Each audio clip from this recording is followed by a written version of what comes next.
নমস্কার, আমি কলকাতা থেকে রিনিস ডে আউটের রিনি বলছি। কেমন আছেন আপনারা সবাই? আশা করি আমার সকল দর্শক বন্ধুরা ভালো আছেন।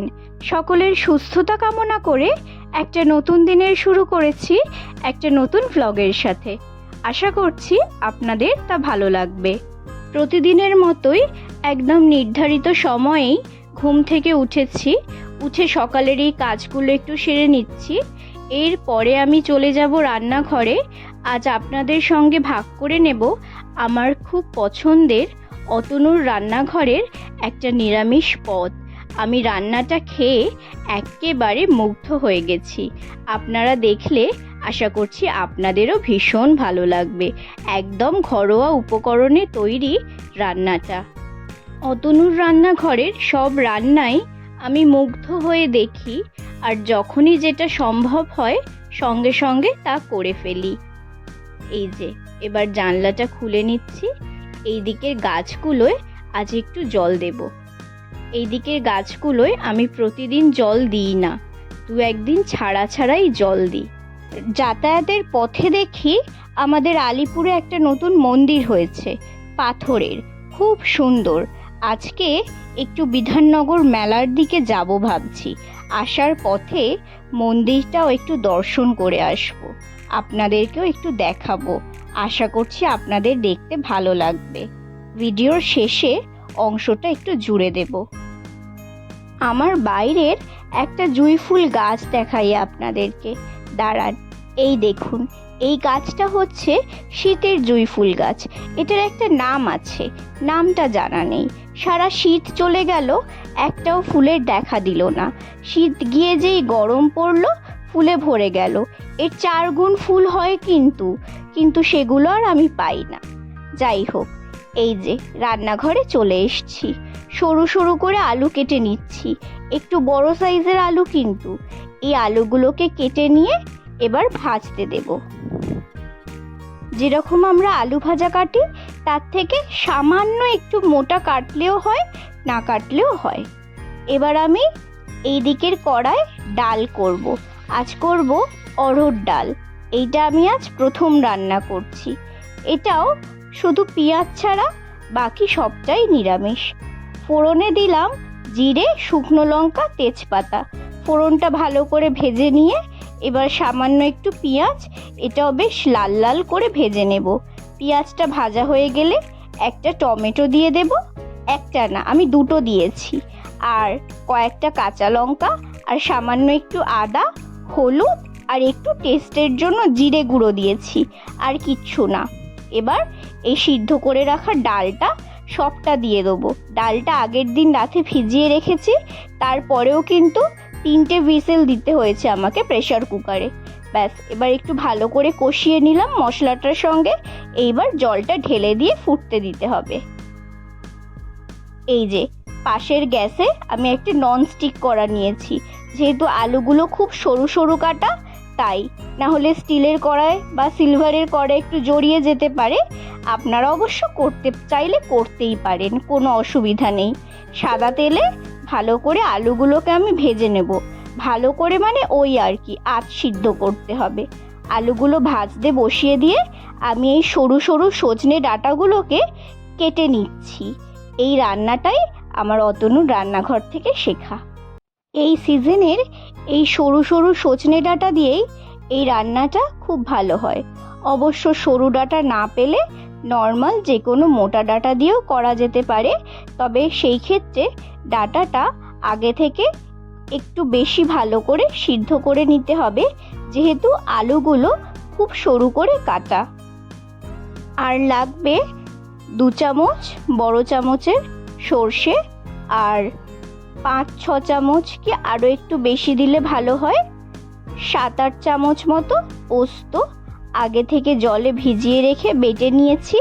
তার সাথে ঝালের জন্য দিয়েছি 5-6টা কাঁচা লঙ্কা। ব্যাস, আর কিচ্ছু না।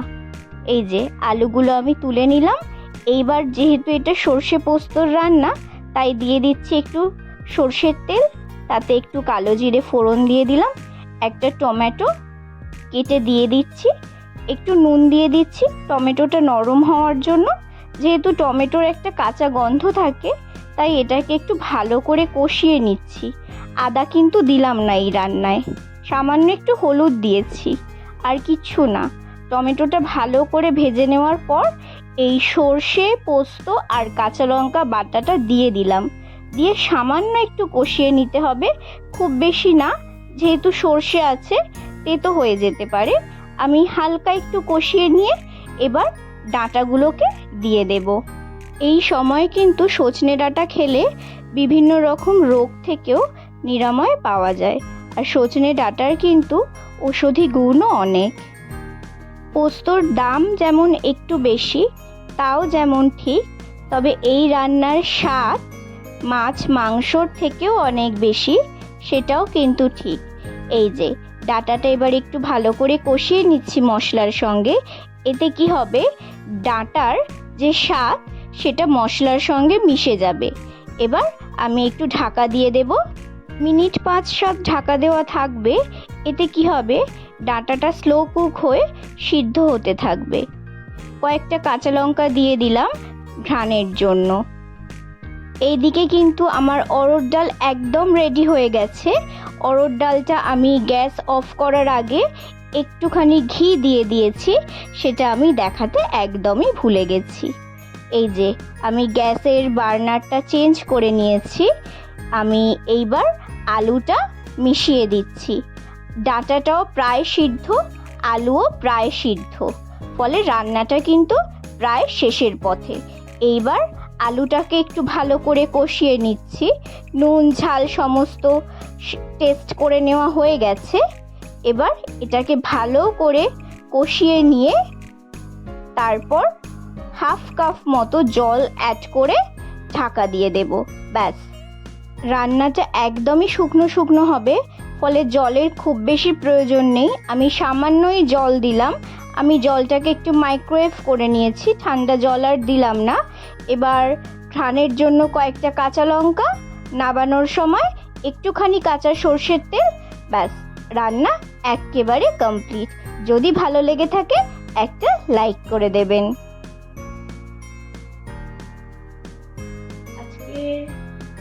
আজকে লাঞ্চ মেনুটা দেখিয়ে দিই। এতে আছে ভাত, এতে করেছি মিক্স ভেজ, এটা আছে অল্প একটু পনির, আলু, বেগুন, শিম আর কড়াইশুঁটি দিয়ে একটা সবজি, এতে অরহর ডাল, আর এটা যে সর্ষে পোস্ত দিয়ে ডাঁটাটা করেছিলাম সেটা, আর এটা বাবা পাঠিয়েছে একদম এই যে এরকম ধামসা আলু দিয়ে চিকেন কারি, মানে এরকম চিকেন কারি। মিস্টার সেন খেয়ে অফিস চলে গেছে, আমার স্নান টান সব কাজ সারা হয়ে গেছে, এখন আমি লাঞ্চ করবো।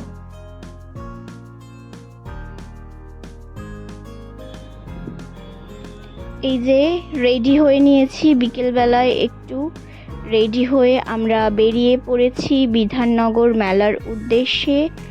এখন আমরা অনেকটাই চলে এসেছি, তো বিধাননগর মেলায় গিয়ে কিছু কিছু আপনাদের সঙ্গেও তুলে ধরব। তাহলে চলুন। এইটা হচ্ছে মেলার এন্ট্রি গেট, কোনো এন্ট্রি ফ্রি নেই, সবাইয়ের প্রবেশ অবাধ। আমরা মেলায় প্রবেশ করেছি। প্রথমেই এই দোকানটা পড়ে, এটা হচ্ছে কাশ্মীরের একটা স্টল। এখানে কাশ্মীরের সমস্ত জিনিস পাওয়া যাচ্ছিল। আর এই বেড কভার, বেডশিটের দোকানগুলো তো এই মেলায় খুবই কমন। আর একটা কথা বলে রাখি, পশ্চিমবঙ্গ রাজ্য হস্তশিল্প মেলা যেরকম আমার ভীষণ পছন্দের একটা মেলা, তার পাশাপাশি এই বিধাননগর মেলাটাও আমার ভীষণ পছন্দের। আমি প্রত্যেক বছর অপেক্ষা করে থাকি এই বিধাননগর মেলার জন্য, কারণ এই মেলায় অনেক রকম ভ্যারাইটির জিনিস পাওয়া যায়। যদিও আমি মেলাটা পুরোটা কভার করিনি, যেহেতু আমি সেপারেটলি কোনো মেলার ভিডিও দেব না বলে আমার চ্যানেলে কিছু কিছু অংশ আমি তুলে ধরেছি আপনাদের সামনে। এই মেলাটার আমার প্রধান আকর্ষণ হচ্ছে এই সেরামিকের দোকানগুলো। আর এই যে এই মেলায় না এই ধরনের জিনিস খুব পাওয়া যায়। এই বড় বড় বেগুনগুলো, মানে এক একটা বেগুন 2 কেজি, 2.5 কেজি, 3 কেজি পর্যন্ত হয়। আর এই যে বড়ির দোকানটা ছিল না, এত ভালো এনাদের বড়ি ছিল, প্রচুর ভিড়, মানে এত মানুষের ভিড়, আর এত বস্তা বস্তা বড়ি এনারা এনেছিলেন, মানে কি আর বলবো। আমরা প্রচুর বড়ি নিয়েছিলাম এনার কাছ থেকে, প্রায় 1/2 কিলো মতো আমি বড়ি নিয়েছিলাম, মানে আরও নিতাম, বুঝতে পারছিলাম না যে মেলার বড়ি কীরকম হবে। আর এই দোকানটা খুব সুন্দর ছিল, টেরাকোটার দোকান, বাট দামটা একটু বেশি আমার মনে হয়েছে। আর এই জিনিসের কথা কি বলবো, চির নতুন, মানে ডোকরা কখনোই পুরনো হওয়ার নয়। আমি প্রত্যেক ভিডিওতে এক কথা বলি। ও হ্যাঁ, আপনারা যদি কেউ ডোকরার জিনিস এই মুহূর্তেই নিতে চান, তাহলে এখন যে হস্তশিল্প মেলাটা হচ্ছে, মানে হস্তশিল্প, তাঁতশিল্প আর স্বরোজগার মেলা, সেটাও হচ্ছে ইকো পার্কে, এই বছর প্রথম হচ্ছে। সেখানে কিন্তু রবিবার পর্যন্ত চলছে, মানে বাঁকুড়ার স্টল ওখানে বসছে, সেখানে কিন্তু অঢেল আপনারা পেয়ে যাবেন ডোকরার জিনিস, গিয়ে দেখতে পারেন, খুব সস্তায় পাবেন। আর এই যে এই মেলায়, বিধাননগর মেলায় ঢেলে বসেছিল সেরামিক, মানে একদম 25-30টা দোকান তো আপনারা গেলে পাবেনই পাবেন, কিন্তু দাম ছিল একদম, মানে কি বলবো, প্রত্যেকটা দোকানে একদম এক রেট, কোথাও একটু কম বেশি ছিল না। এই যে বাঁদিকে যে ফুলদানিটা দেখছেন, ফ্লাওয়ার ভাসটা, এটার দাম 300 টাকা, মানে আমি প্রত্যেকটা দোকানে জিজ্ঞেস করলাম, প্রত্যেকটা দোকানেই আমাকে একই দাম বললো, 300 টাকা। কিন্তু কি জানি কেন আমার না এই বছর মনে হলো যে এই জিনিসগুলো একটু বেশি দাম বলছে এই মেলায়, মানে সাধারণত কোনো বছর এরকম হয় না। প্রত্যেক বছর আমি বিধাননগর মেলায় না একটু সস্তা, মানে তুলনামূলকভাবে একটু সস্তা পাই। আর এই যে ইভেলাই, মানে এখানে ইভেলাইয়ের একদম আড়ত বসে গিয়েছিল এই যে টার্কি স্টলে, মানে অরিজিনাল, একদম অরিজিনাল ইভেলাই। মানে এখানে এই যে যেগুলো দেখাচ্ছি না, এগুলো এক একটা মানে প্রায় 800-1000 টাকা থেকে স্টার্টিং ছিল এগুলো, আর একদম অরিজিনাল, মানে পাথরের মতো ভারী, হাত দেওয়া যাচ্ছিল না। আর ইভেলাই এখানে আপনি কি ভ্যারাইটি চাই বলুন, মানে দেখলে মানে রীতিমতো মাথা ঘুরে যাওয়ার মতো অবস্থা। মানে এত ইভেলাই একসাথে একটা দোকানে আমি এর আগে কখনো দেখিনি।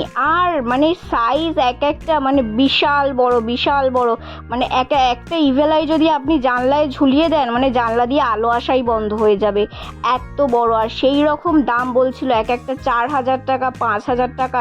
তাই দেখছিলাম মানুষ একদম মানে হুমড়ি খেয়ে নিচ্ছিল, মানে কি ট্রেন্ডিং যে এখন এটা। এই ইভেলাইটা তো আমি এত এটার ওয়েট ছিল যে আমরা দুজন মিলে এটাকে হাত দিয়ে তুলতে পারছিলাম না, এত সুন্দর, মানে একদম ট্রান্সপারেন্ট এটা, মানে এটা শুধু আমি একটা ছবি তুলেই আমার মন ভরে গেছে।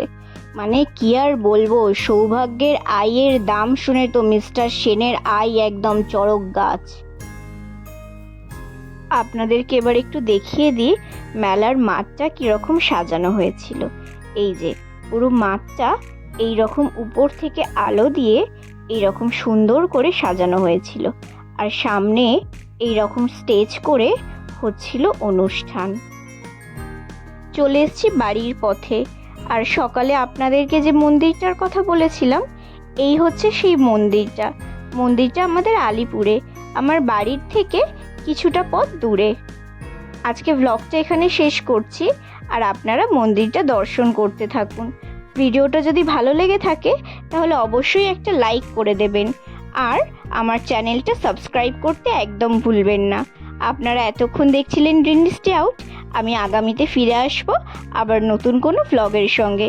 ততক্ষণ আপনারা সবাই ভালো থাকবেন, সুস্থ থাকবেন, আর পরিবারের সাথে থাকবেন। নমস্কার।